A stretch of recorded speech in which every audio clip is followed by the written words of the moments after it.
안녕하세요. 저는 30살인 대전 사는 남자입니다. 은지라는 예쁜 이름을 가진 여자친구와 곧 만난 지 4년이 됩니다. 저희는 대학교 4학년 때 같은 대학교 CC로 만나 사랑에 빠졌죠. 그간 사랑스러운 여자친구에게 만날 때마다 꽃다발을 선물해주고 매번 집 앞까지 데려다주는 등 공주님처럼 소중히 데이트를 해왔고 모든 것이 잘 되고 있는 줄 알았습니다. 그러나 이런 일이 일어날 줄은. 우리가 처음 만나기 시작할 무렵 그녀는 저를 만나기 전 만난 남자가 있었다고 솔직하게 말하더라고요. 그러면서 그 사람이 좀 이상하고 집착이 심하니 졸업할 때까지만 사귀는 걸 비밀로 하면 안 되겠냐고 부탁하는 거 아니겠어요? 솔직히 서운하긴 했지만 여자친구가 원하는 것이기에 처음에는 비밀로 하고 만났습니다. 그 둘은 여전히 같은 동네에 살았고 우리 셋 모두 같은 교회에 다녔기 때문에 그 남자와 마주칠 기회가 많았어요. 그 남자는 생긴 것부터가 이상하게 꺼림칙한 게 사람 촉이라는 게 있잖아요. 뭔가 싸하다고나 할까요? 정말 소름 끼치는 것은 이제부터가 시작인데요. 저희가 대학교를 졸업할 무렵이었습니다. 어느 날 여친의 전 남친은 저희가 사귀는 것을 결국 알게 되어 자기 혼자 완전 폭발했고 대학교 단톡방에 제가 여자친구를 잠자리에서 때리고 원하는 대로 해주지 않으면 지속적으로 괴롭히는 등 성적으로 학대한다고 소문내기 시작했어요. 절 미친놈으로 만들고 사회적으로 매장하려는 계획이었겠지만 우습게도 아무도 그 말을 믿지 않았어요. 더러운 전적이 있으니까요. 예전에도 여자친구를 사귈 때 비슷한 소문놀이를 한 적이 있었다 보더라고요. 악명이 자자한 걸 보니 어떻게 행동하고 다녔는지 뻔하죠. 은지가 예쁘니까 혼자 독차지하고 다른 남자들과 이야기하지 못하도록 하려고요. 이 계기로 오히려 저희 사이는 더욱 돈독해졌습니다. 하지만 그건 시작에 불과했습니다. 처음에는 느끼지 못했는데 언젠가부터 데이트에 외출할 때마다 뒤에서 따라다니는 그놈을 보았습니다. 우연이라고 하기엔 너무 자주 마주쳤어요. 어딜 가든 등 뒤가 서늘했다니까요. 너무 신경 쓰여 여자친구에게 부탁해서 교회를 바꿨는데 이번에는 바꾼 교회에도 나타나는 것이었습니다. 이놈 완전 미친 거 아닌가요? 24시간 우리 곁에서 안 떨어지고 어떻게든 가까이 있으려고 하는 것 같았습니다. 제가 아주 구체적으로 기억하는 한 사건도 있습니다. 작년 1월 제 생일날 생일 파티를 하려고 작은 술집 하나를 빌려 놀고 있었습니다. 제 친구들 20명 정도 초대해서요. 오랜만에 다 모여서 재미있게 놀다가 문득 창문 밖을 보니 그 녀석이 창문 너머로 저를 뚫어져라 소름 끼치게 쳐다보고 있는 거 아니겠어요? 하얀 눈동자를 다 내놓고 검은 눈동자를 저한테 완전 고정시킨 채로, 그것도 움직이지 않은 채로 말이에요. 온 얼굴 표정이 엄청 화가 나고 불안한 것처럼 제 등골이 오싹하고 순간 식은땀이 줄줄 흐르더라고요. 그 표정은 사람 같지 않은 그런 눈빛이었어요. 그날 분위기 정말 좋았는데 생일 파티 분위기 망치고 싶지도 않았고 또 제가 학교 다닐 때 유도를 했었거든요. 친구들도 다 유도 선수 출신이고요.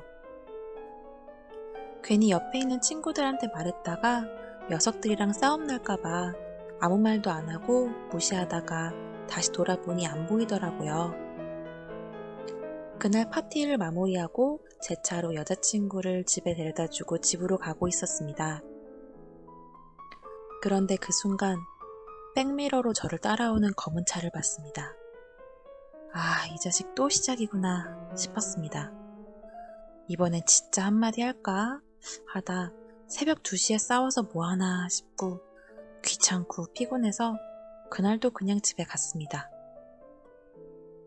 다음날 아침 어머니가 마트에 다녀오라고 심부름을 시키셔서 밖으로 나오니 그 차가 그때까지도 밖에 있더군요. 무시하고 지나가니 어라? 이놈이 갑자기 시동을 거는 거 아니겠어요? 그래, 너 오늘 또 시작이냐? 지겹지도 않냐? 생각하고는 전 그놈 차에 다가갔어요. 그랬더니 먼저 찔렸던지 창문으로 고개를 내밀고 저한테 말을 하더라고요. 너는 은지한테 부족해. 은지와 영원히 함께할 사람은 나야. 더는 못 참아. 넌 이제 끝이야. 내가 그렇게 만들 거야. 온몸에 소름이 쫙 돋더라고요.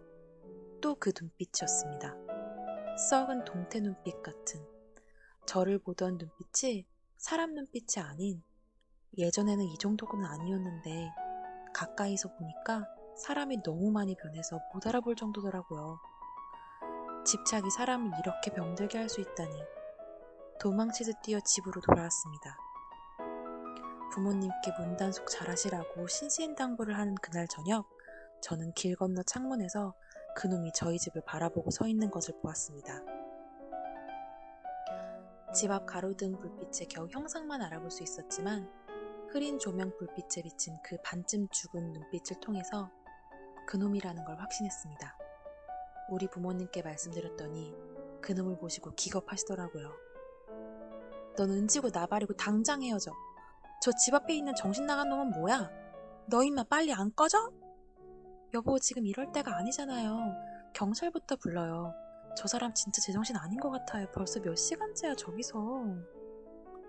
불같은 저희 아버지께서 화가 나셔서 그놈한테 소리를 질러도 소용이 없었습니다. 경찰에 전화를 해도 막상 그놈이 실제로 나쁜 짓을 저지른 게 아니었기 때문에 해결해 줄 수 있는 것이 없다고 했습니다. 참다 못해 제가 야구방망이를 들고 밖에 나가면 그놈은 차를 타고 도망갔습니다. 이게 3일 동안 매일 밤 반복되었어요. 정말 답답해 미칠 지경이었죠. 제가 그놈을 마지막으로 봤던 날, 저는 그놈이 밖에 없다는 걸 확인하고 문을 열고 나가려고 하고 있었습니다. 등 뒤에 인기척이 느껴지며 그놈이 저랑 가까이 걷고 있다는 것을 알게 되었습니다. 점점 더 가까워지기 전까진 눈치채지 못했지만 손에 뭔가가 있었습니다. 그게 뭔지는 모르겠지만 일식집이나 식당에서 사용하는 큰 식칼처럼 보였습니다.